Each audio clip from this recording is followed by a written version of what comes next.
आप देख रहे हैं हेडलाइंस डेली HD न्यूज। विश्वव्यापी महामारी कोविड-19 से सबसे बड़ी त्रासदी के रूप में फैल रही है। भारत भी इस महामारी से अछूता नहीं है। पिछले 60 दिनों से उद्योग कारखाने बंद पड़े हैं। उद्योगों में विद्युत उपभोग नहीं के बराबर है, लेकिन विद्युत वितरण कंपनियों के तानाशाही रवैये के कारण 100 यूनिट विद्युत उपभोग पर भी लाखों के बिल थमाए जा रहे हैं। Association of industries Madhya Pradesh के अध्यक्ष प्रमोद दफरिया एवं सचिव तरुण व्यास ने बताया कि विद्युत कंपनियों के द्वारा वसूले जा रहे फिक्स चार्ज, न्यूनतम मिनट्स और पावर फैक्टर का विरोध पूरे प्रदेश में किया जा रहा है। एक तरफ केंद्र सरकार 20 लाख करोड़ रुपए के राहत पैकेज के द्वारा देश के छोटे और मध्यम उद्यमियों को राहत देने का दावा कर रही है, वहीं मध्य प्रदेश के 5000 से ज्यादा छोटे और मध्यम उद्योगपति मध्य प्रदेश सरकार की उदासीनता से परेशान हैं। शिवराज सरकार से नाराज इन उद्योगपतियों ने 21 मई को ऑनलाइन धरना भी दिया था। Association of industries Madhya Pradesh के अध्यक्ष प्रमोद दफरिया के अनुसार लॉकडाउन के चलते करीब 2 माह से फैक्ट्रियां बंद हैं, कोई काम नहीं हो रहा है। इसके बावजूद लाखों रुपए के बिजली बिल के बिल जारी कर दिए गए हैं। काम बंद होने से उद्यमियों की माली हालत पहले ही खराब है।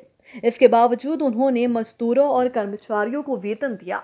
कारखानों में पड़ा कच्चा माल भी काफी मात्रा में खराब हो गया है। यदि सरकार मदद नहीं करेगी तो उद्योग चलाना मुश्किल होगा। लॉकडाउन के बाद लगभग सभी उद्योग 5 मिनट भी नहीं चले हैं, लेकिन उनके बिजली के बिल लाखों में आ रहे हैं।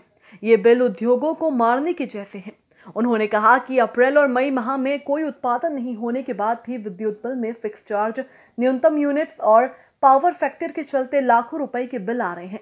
उन्होंने बताया कि इसके लिए औद्योगिक संगठनों में बिजली कंपनी CMD, डिस्कॉम कंपनी और इलेक्ट्रिसिटी रेगुलेटरी और प्रमुख सचिव ऊर्जा को भी पत्र लिखे हैं, लेकिन कोई हल नहीं निकला है। मीडिया से चर्चा करते हुए श्री डफरिया ने बताया कि फिक्स चार्जेस, जो कि जितना किलोवाट का विद्युत संयोजन है उतना भुगतान करना पड़ता है।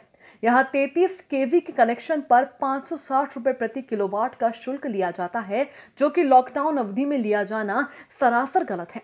न्यूनतम यूनिट्स जो प्रति माह उपभोग करना जरूरी है, वो लॉकडाउन में उद्योग बिजली उपभोग नहीं कर पाए, उसका भी शुल्क विद्युत कंपनी द्वारा लिया जा रहा है। इसे पूरा समाप्त करने की मांग की जा रही है। वहीं पावर शक्ति फैक्ट्री शुल्क, बंद उद्योगों में लाइन लॉस का शुल्क है। बंद उद्योग में पावर फैक्टर संभाल पाना असंभव है। इसे उद्योग संचालित करते हुए संभाला जा सकता है। इससे भी छूट की मांग भी की जा रही है। यह तीनों शुल्क लगाकर विद्युत वितरण कंपनियों द्वारा जो बिल उद्योगों को जारी किए गए हैं, वे अव्यवहारिक एवं औद्योगिक उपभोक्ताओं के साथ धोखाधड़ी है। वहीं श्रमिकों के बारे में पूछे गए सवाल पर श्री डफरिया ने कहा कि AIMP इंदौर में अधिकांश श्रमिक मध्य प्रदेश के ही हैं, जो कि सागर, रीवा, सीधी जैसे आसपास के इलाकों के हैं, और AIMP के प्रयास से अतिशीघ्र वे काम पर लौट रहे हैं। लॉकडाउन के बाद व्यापार एवं उद्योग जगत की स्थिति पर श्री डफरिया ने कहा कि आगामी 6 माह में स्थिति सामान्य बेहतर होगी। इलेक्ट्रिसिटी बिल की पोजीशन ऐसी है जैसे आदमी को मरना अवस्था में पहुंचाना हो तो इलेक्ट्रिसिटी डिपार्टमेंट का नाम लेना चाहिए। सरकार के हर लेवल के अधिकारियों से हमने बात करी और सबसे गुहार लगे कि हम एक्चुअल जो हमारा बिजली का कंजम्पशन है उसका पेमेंट करना चाहते हैं। दुख की बात यह है, जैसे मैं आपको ये बता रहा हूँ, 2 बिल हमारी एक इंडस्ट्री वालों के हैं। जब फैक्ट्री उनकी चालू थी तो 18.5 लाख रुपए के आसपास का बिल आया।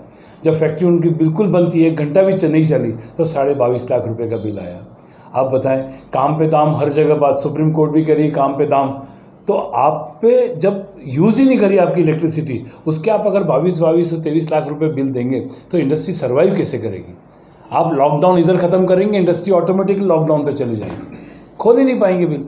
और फिर उसके बाद ऐसा भी नहीं कि इस इलेक्ट्रिसिटी को छोड़ के कहीं और जा सकते हो।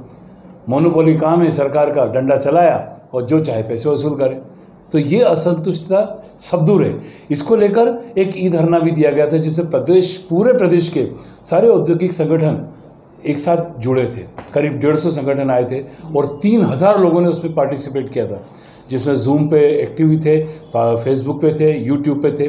और सारे लोगों का एक ही कहना था कि हम बिजली का बिल भरना चाहते हैं, हम किसी तरह का डोनेशन नहीं चाहते हैं, किसी तरह की खैरात नहीं चाहते हैं, हम बस इतना चाहते हैं जितनी बिजली हमने वापरी उतना आप हमसे पैसा लीजिए। इस विषय में आप लोगों ने कुछ अधिकारियों से भी चर्चा की होगी, गवर्नमेंट से भी बात की होगी, क्या निष्कर्ष निकल के आ रहा है अभी तक सामने? कहने को तो कल मेरी सीएमडी साहब से भी चर्चा हुई थी और सीएमडी साहब ने कहा था कि सीएम साहब इसको बड़े सीरियसली ले रहे हैं और वो कुछ अच्छा पॉजिटिव आपको रिजल्ट उसका देंगे। अब लेट्स होप, और इस बात को अपन खाली इंतज़ार ही कर सकते हैं। बाकी प्रदेश भर के उद्योगपति बहुत परेशान है सर, बहुत परेशान। सारे खर्चे लॉकडाउन के अंदर बेयर करने के बाद मजदूरों का खर्चा बेयर करा, सारे स्टैंडिंग एक्सपेंसेस, ना टेलीफोन का कोई खर्चा कम हुआ, ना किसी चीज़ का खर्चा कम नहीं हुआ। सारे खर्चे मीट आउट करने के बाद अपने आप को जिंदा रखना और फिर उस पर बिजली का बिल भरना, ये बहुत ज़्यादा अखरने वाला होता है। दूसरा प्रश्न श्रमिकों के लिए सर, किस तरह श्रमिकों के कारण क्या व्यवस्था चल रही है, किस तरह से परेशानियों का सामना करना पड़ रहा है और उनको लाने के लिए क्या व्यवस्था की जा रही है? श्रमिक जब तक यहाँ पे रहे तो उनको ह्यूमैनिटेरियन ग्राउंड पे सबको पैसा दिया गया, सबको सैलरी बांटी गई। अब लॉकडाउन ख़त्म होने के पास जैसे ही पहुँचे तो सब लोग अपने गांव की ओर दौड़े। कुछ डर रहता है, कुछ भय रहता है, आदमी सेफ जोन में जाने की कोशिश करता है। तो श्रमिक लोग भी जितने जहाँ के थे, मेनली हमारे जो इंदौर के श्रमिक हैं वो सांवे रोड पे जितने काम करते हैं, पोलो ग्राउंड में या केला मैदान में या पालदा में जो काम करते हैं, ये सागर डिस्ट्रिक्ट के हैं, कुछ रीवा साइड के हैं, सीधी साइड के हैं, सतना साइड के हैं। तो इनको लाने की व्यवस्थाएँ एएमपी की तरफ से की जा रही है। सारे लोगों को मैसेज भेजा गया है, उसमें हमारे योगेश जी मेहता, तरुण जी व्यास, समीर जी धाकड़ सब लगे हुए हैं। सारे इंडस्ट्रीज़ को एक मैसेज भेजा है कि आपके श्रमिकों से आप बात कर लीजिए, वो जहाँ पे हैं उनको वहाँ से इंदौर लाने की व्यवस्था हम लोग एक मास बेसिस पे कर रहे हैं। उम्मीद है श्रमिक लौटेंगे। श्रमिकों के अभाव में उत्पादन क्षमता किस तरह से कितना % रह गई है? अभी उत्पादन क्षमता तो 25, 30, 35% करीब रही है, क्योंकि अभी इंडस्ट्री की चेन भी कंप्लीट नहीं हुई है। सरकार ने अभी तक कोई भी ऐसा खुल के उद्योगों के लिए समर्थन नहीं किया। केंद्रीय सरकार ने ज़रूर कई पैकेज दिए, पर राज्य सरकार ने इस तरह का कोई भी ऐसा पैकेज भी नहीं दिया, ना कोई ऐसा मंशा जाहिर की कि जिससे उद्योगों को संबल मिले। आज जहाँ तक एमपीबी के फिक्स चार्जेस और पेनल्टीज़ का सवाल है, उसमें मध्य प्रदेश को छोड़ के कई राज्यों ने, पड़ोसी राज्यों ने, यूपी, गुजरात, उड़ीसा, महाराष्ट्र, पंजाब ने, सब ने ये माफ़ किया। पर मध्य प्रदेश सरकार की तरफ से अभी तक कोई ऐसा पॉजिटिव वो भी नहीं है। हम बात करते हैं हमारे प्रेसिडेंट महोदय, हमारे अधिकारी, पर वो कह रहे हैं, पर आज तक हमें कोई ऐसी आशावान उनकी तरफ से वर्डिक्ट नहीं मिला कि उद्योग चाहे ज़्यादा नहीं 1-2 महीने का ही फिक्स चार्ज का मामला है, कोई बहुत बड़ा नहीं है। और जो उद्योग सालों उनको सारी उनकी जो लॉसेस है वो उद्योगों से ही कवर होते हैं। फिर भी आज मुफ्त आप बिजली गरीबों को देते हैं तो चार्जेस उसका उद्योग ही भर रहा है।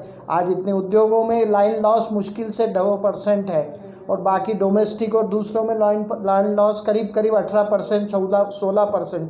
वो लाइन लॉस भी हम ही बेयर कर रहे हैं बरसों से। पर आज जब एक बार उनको मौका मिला है तो वो हमें इस तरह की कोई सुविधा नहीं दे। पिछले महीने जो बिल जनरेट किए गए हैं वो आपने पेमेंट कर पा रहा है या नहीं कर पा रहा है, और उसके लिए क्या किसी प्रकार का दबाव बनाया जा रहा है?